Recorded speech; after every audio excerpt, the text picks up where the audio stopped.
कधीच नाही चुकणार तुमचे फेवरेट टीव्ही शोज झी5 सोबत, तेही एकदम फ्री।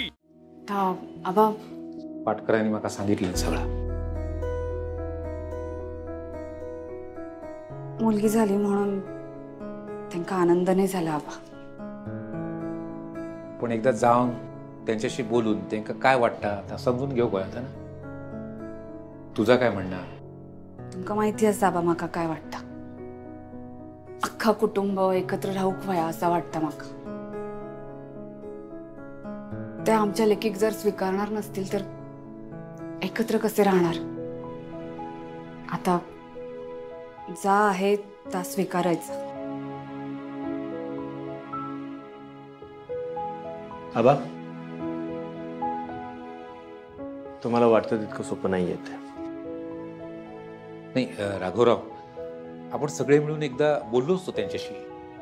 नाही आबा, नात झालीये, छान झालं असं आता तिने किती बरोबर दाखवलं तरी सुद्धा नाही, ती खुश नाहीये। तिला नातूच हवा होता आणि आता कितीही तिला समजवण्याचा प्रयत्न केला ना, ती सामावून नाही घेणार।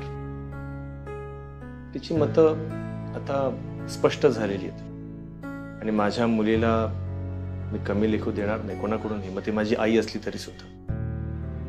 आईचं जे वागणं आहे त्याच्यावरून गेली अनेक वर्ष चिंगीस सोबत जी वागत आली आहे त्याबद्दलही माझ्या मनात आता संशय निर्माण झालाय। आबा, कुटुंबाने एकत्र यावं असं तुम्हाला मनापासून वाटतंय, मी समजतो।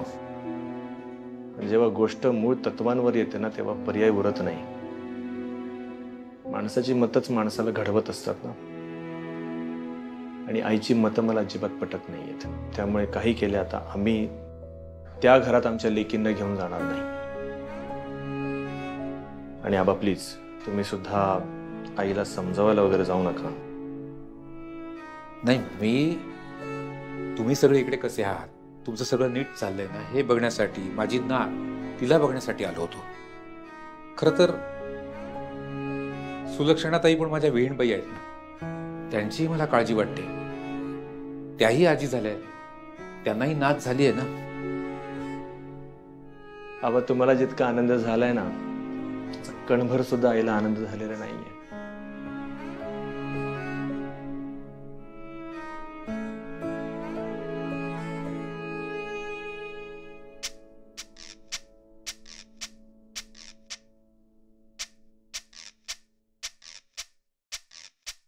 काय ग बाई, एकटीला घर खायला उठतंय। आनंदीची काळजी घ्यायची होती तेव्हा जरा धावपळ होती आयुष्यात, तर ती पण नाही। तर एकटीने काय करायचं ना समजत नाही, भणभणतोय डोकं माझं। ते मेले शेजारी पण असे आहेत ना, एक कामाचं नाही, कोणी दिसत पण नाही, सगळ्यांचे दरवाजे आपले बंद।